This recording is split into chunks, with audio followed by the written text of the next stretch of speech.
샬롬, 10월 셋째 주 도둑질하는 것의 배상으로 가정 예배를 시작하도록 하겠습니다. 자, 오늘 마음을 연 아이스 브레이크는 초상화 그리기입니다. 두 사람씩 짝을 지어서 서로를 바라보며 그림을 그리세요. 한 사람을 지목해서 그려도 됩니다. 서로의 얼굴에서 특징을 발견해서 그리시길 바랍니다. 다 그리시면 서로 그림을 보며 이야기를 나누시기 바랍니다.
함께 찬양하는 시간입니다. 주님 마음 내게 주소서.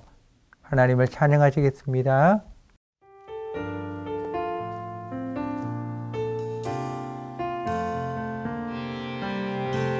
보소서 주님 나의 마음을 선한 것 하나 없습니다. 그러나 내 모든 것 주께 드립니다. 사랑으로 안으시고 날 새롭게 하소서. 보소서 주님, 보소서 주님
사랑하는 하나님, 하나님의 말씀을 들으며 나의 가치관과 습관과 생각을 보게 하소서. 주께서 주신 기회의 삶을 살아갑니다. 말씀으로 돌아서서 나를 고치게 하소서. 새로운 피조물이 오니 새로운 피조물답게 살게 하소서. 예수님의 이름으로 기도합니다. 아멘. 하나님께서 오늘 우리에게 주시는 말씀은 출애굽기 22장 1절에서 4절 말씀입니다. 사람이 소나 양을 도둑질하여 잡거나 팔면 그는 소 한 마리에 소 5마리로 갚고 양 한 마리에 양 4마리로 갚을지니라. 도둑이 뚫고 들어오는 것을 보고 그를 쳐 죽이면 피 흘린 죄가 없으나 해돋은 후에는 피 흘린 죄가 있으리라. 도둑은 반드시 배상할 것이나 배상할 것이 없으면은 그 몸을 팔아 그 도둑질한 것을 배상할 것이요, 도둑질한 것이 살아 그의 손에 있으면 소나 나귀나 양을 막론하고 갑절을 배상할지니라. 소나 양을 도둑질하여 잡거나 팔았을 경우 배상에 대해서 성경은 엄중하게 이야기합니다. 소 한 마리에 소 5마리로, 양 한 마리에 양 4마리로 배상하라고 말씀하십니다. 그리고 도둑질한 가축이 살아서 그가 가지고 있으면 갑절로 배상하라고 말씀하십니다. 뿐만 아니라 도둑질한 것은 반드시 배상해야 될 것을 말씀하십니다. 심지어 물건을 갚을 능력이 없으면 자신이 노예로 팔려서라도 도둑질한 것은 갚으라고 말씀하십니다. 도둑이 밤에 훔치러 들어갔다가 맞아 죽었을 때는 아무런 보호를 받지 못합니다. 그러나 낮에 훔치러 들어갔다가 맞아 죽을 경우에는 주인의 과잉 방어로 살인죄가 적용됩니다. 도둑질한 것에 대한 배상이 동일한 것이 아니라 경우에 따라 다른 배상이 적용이 되었습니다. 소나 양을 살펴보면 소는 양보다 비쌉니다. 우리는 일반적으로 훔쳤으면 돌려주고 약간의 보상만 지급하면 될 것 같습니다. 그러나 하나님은 엄중하게 배상할 것을 말씀하십니다. 소 한 마리 도둑질하면 5배로 갚아야 하니 너무한 것 같지 않습니까?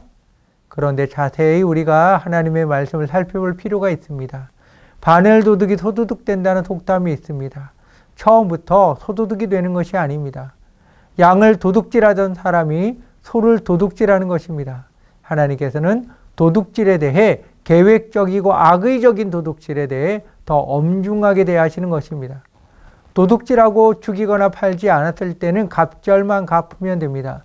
왜냐하면 그 사람은 초범이거나 어떻게 해야 될지 모르기 때문에 팔지 못한 겁니다. 낮에 도둑질하려 들어갔을 경우는 좀도둑입니다. 그러나 밤에 도둑질하는 경우는 계획적이고 전문적인 도둑입니다. 고의성을 가지고 악한 의도를 가지고 밤에 들어온 도둑이 맞아 죽은 경우 아무 책임도 물을 수 없습니다. 이런 모든 것을 보면 내 이웃의 것을 탐내지 말라고 하신 하나님께서 도둑질을 어떻게 보시는지 알 수가 있습니다. 하나님은 도둑질한 사람이 얼마나 많은 것을 훔쳤는지를 보지 않으십니다. 그가 고의성을 가지고 있느냐, 전문적으로 도둑질했느냐를 보시는 것입니다. 도둑질은 근본적으로 잘못된 것입니다. 부지런히 계속해서 일하며 살아야 하는데 남의 것을 도둑질함으로 순간적인 이득으로 편하게 살려는 게으름과 방탕함입니다. 밤에 도둑질하러 들어갈 정도라면 얼마나 계획적이고 얼마나 치밀하게 준비하여 들어갔겠습니까? 그는 이미 도둑질에 깊이 빠져 있는 것입니다. 하나님께서는 무거운 배상 책임을 지게 하신 것은 말씀을 기억하며 자신의 잘못된 습관을 뜯어 고치라는 경고입니다. 소를 도둑질하고 밤에 도둑질할 정도로 그의 생각은 도둑질에 깊이 빠져 있는 것입니다. 죄된 생각에 깊이 사로잡혀 계속해서 범죄를 저지르고 있습니다. 하나님께서는 이런 죄된 생각과 잘못된 가치관과 습관에서 너가 벗어나서 살아야 한다고 말씀하시는 것입니다. 소 5마리를 주고 양 4마리를 주고 노예로 살면서 자신을 고치라는 것입니다. 회복되는 것입니다. 바로 이것이 회개입니다. 회개는 말씀으로 돌아가는 것입니다. 예수께로 돌아가는 것입니다. 삭개오는 예수님을 만난 후 주님께로 돌아서며 고백합니다. 주여 보시옵소서, 내 소유의 절반을 가난한 자들에게 주겠사오며 만일 누구의 것을 속여 빼앗은 일이 있으면 내 갑절이나 갚겠나이다. 삭개오의 고백은 완전히 새로운 삶으로의 회복입니다. 우리의 가치관과 습관을 돌아보십시오. 내가 바꿔야 할 삶의 습관은 무엇이 있습니까? 그냥 되는 것은 없습니다. 정당한 대가를 지불해야 합니다. 지금 결단해야 합니다. 내가 지금 변하지 않는다면, 내가 지금 끊어버리지 않는다면 나의 모든 재산을 다 없애고 노예로 팔려가거나 밤에 남의 집 담을 넘고 도둑질하려다가 비참하게 맞아 죽게 될 것이다. 지금 변해야 한다. 지금 대가를 지불하는 것은 절대로 헛된 것이 아닙니다. 절대로 손해가 아닙니다. 내 삶 전부를 생명의 길로, 말씀의 길로 온전히 세우는 것입니다. 대가를 지불한 삶에 하나님의 은혜가 물밀듯이 쏟아져 들어옵니다. 대가를 지불한 삭개오는 어떻게 되었을까요? 초대 교부 알렉산드리아 클레멘트는 삭개오의 다른 이름이 마띠아라고 소개합니다. 4세기 사도들의 법이라는 책에는 삭개오가 가이사랴의 첫 주교가 되었다고 합니다. 오늘의 말씀을 기억하며 하나님께서 나에게 주신 말씀을 나누는 시간입니다. 나는 하나님의 말씀으로 살기 위해 어떤 대가를 지불하고 있나요? 서로 나누시기 바랍니다.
통성기도하는 시간입니다. 서로 손을 잡고 허가하셔도 좋습니다.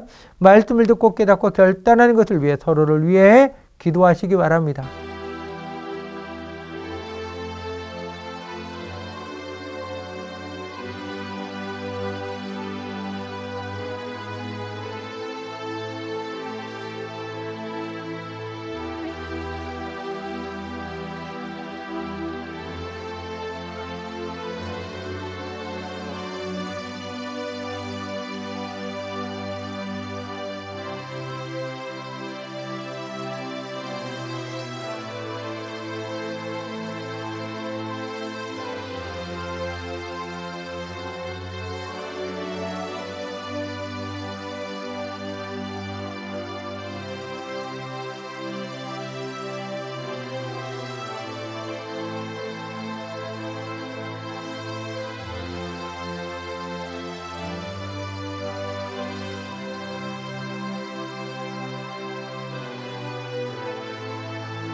가장이 안수 기도하는 시간입니다.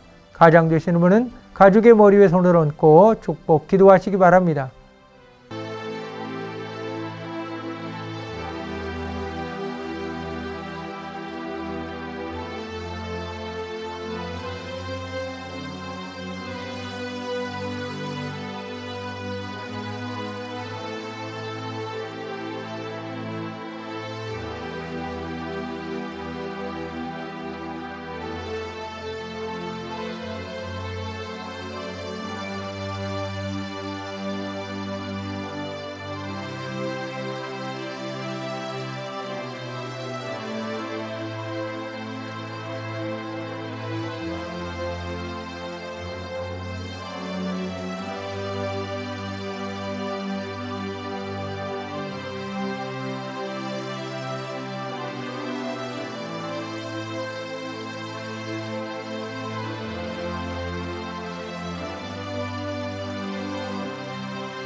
사랑하는 하나님, 하나님의 사람으로 살게 하소서. 하나님께서 주신 말씀으로 살게 하소서. 하나님께서 주신 자존감으로 살게 하소서. 하나님의 자녀요 믿음의 사람으로 나를 늘 돌아보며 진실되게 살게 하소서. 비겁하지 않게 하시고 핑계하지 않게 하소서. 예수님의 이름으로 기도합니다. 아멘. 하늘에 계신 우리 아버지여, 이름이 거룩히 여김을 받으시오며 나라의 임하옵시며 뜻이 하늘에서 이룬 것 같이 땅에서도 이루어지이다. 오늘날 우리에게 일용할 양식을 주옵시고 우리가 우리에게 죄 지은 자를 사하여 준 것 같이 우리의 죄를 사하여 주옵시고 우리를 시험에 들게 하지 마옵시고 다만 하게 두옵소서. 되게 나라와 권세 영광의 아버지께 영원히 싸움나이다. 아멘. 사랑의 나눔 시간입니다. 허가하시며 축복의 말을 나누시기 바랍니다.